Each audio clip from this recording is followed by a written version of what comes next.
guys, it's For the Health of It, Tami, and I'm here with a new friend, Coco. And I Hi. want to introduce you guys to Coco because she has a fabulous story, and it's going to give foundation to why you want to eat a plant-based lifestyle.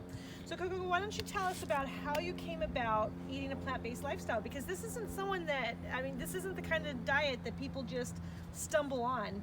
So how did you come about eating this way?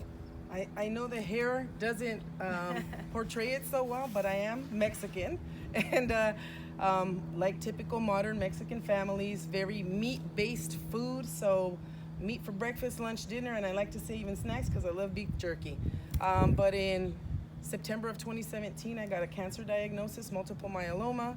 I went through very painful cancer treatments leading up to a stem cell transplant. And the multiple myeloma, honestly, forecast is not very good. Prognosis is not very good. And so I thought to myself, well, if I only have maybe a few years left, I don't want to be suffering through the treatments. I have to do something different because I am a mom, I am a wife, I am a daughter, I am a sister, and I am a pillar in the community. And so I just needed something different. And I started doing a lot of research online and went through all sorts of different rabbit holes that were leading to dead ends. And then I just serendipitously fell upon Dr. Michael Greger's website, nutritionfacts.org. And because I'm a science major, longtime math and science teacher, it just really spoke to that science or evidence-based need for proof in me. And kind of the rest is history. I was transitioning little by little at first because I was convalescing after the stem cell transplant at my mom's. But once I came back home, it was overnight. It was very difficult on my family, but here we are a year and 4 months later, and I'm not the only one feeling the benefits. I mean, I don't think I look like I have a mortal disease. No, you don't. You look beautiful. Look at that smile, you guys. I mean, it says everything. I was supposed to be on disability for a year, at least a year after the transplant. I went back to work after 4 months. I could have done it at 3, but the doctors were a little concerned. And now I'm kind of running circles even around the kids. I'm a middle school administrator. And it's hard for them to keep up after me, and I tell them, move those young legs, but they're like, Ms. Gomez, you walk so fast. So that was, in short, my story. It's a lot more detailed and convoluted in reality, but I just, the honest to God truth is I needed to do something different. Chemo was not for me. So you attribute your fast recovery to eating a plant-based diet from your, when you were going through chemo, or your stem cell, you were very sick. And then when you started eating a plant-based diet, you felt better. How quickly? I'm talking about once I got home after the beautiful people took care of me at City of Hope to the best of their ability. I couldn't even lift a glass of water at times. I was so weak. I mean, I'm a big person. To say I can't lift a glass of water when I'm used to moving mountains. It was very detrimental to my mental and emotional well-being, because I became so dependent. I couldn't walk a block.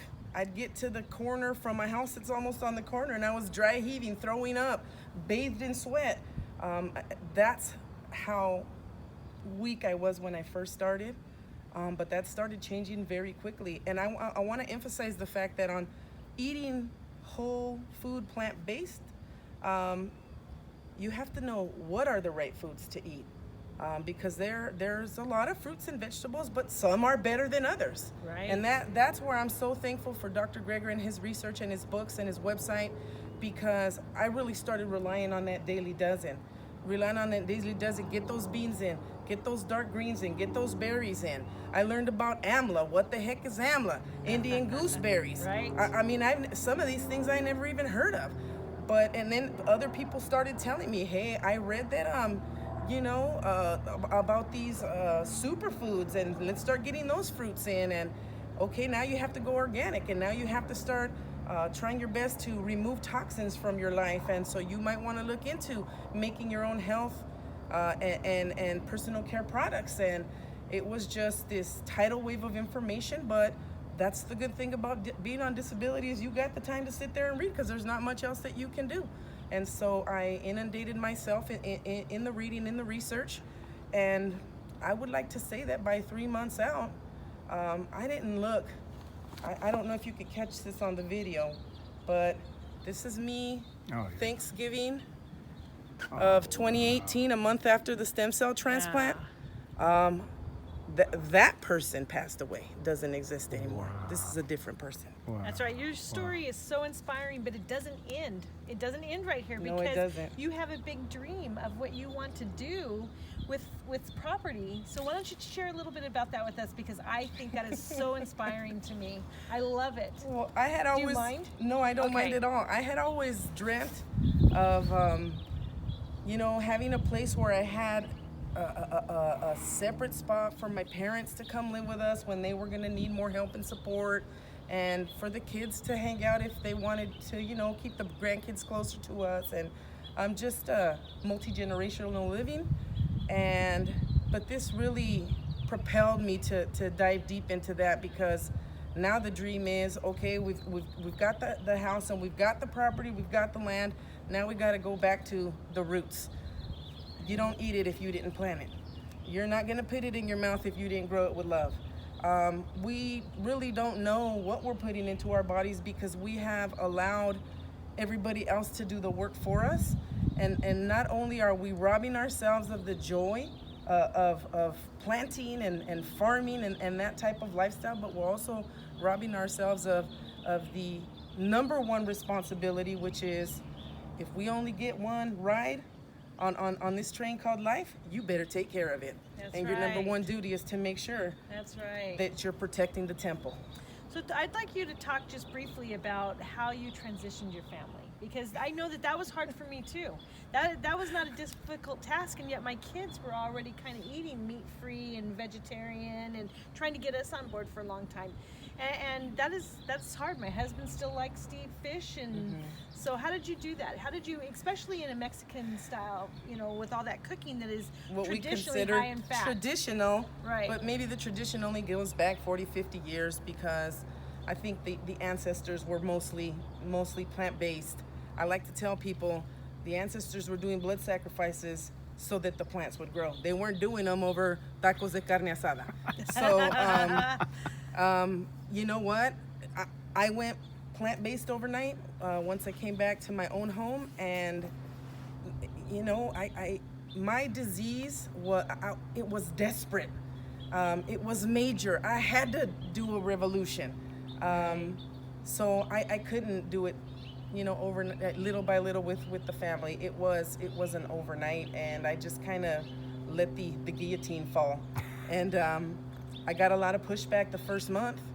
But my kids are grown. My baby is 18 right now.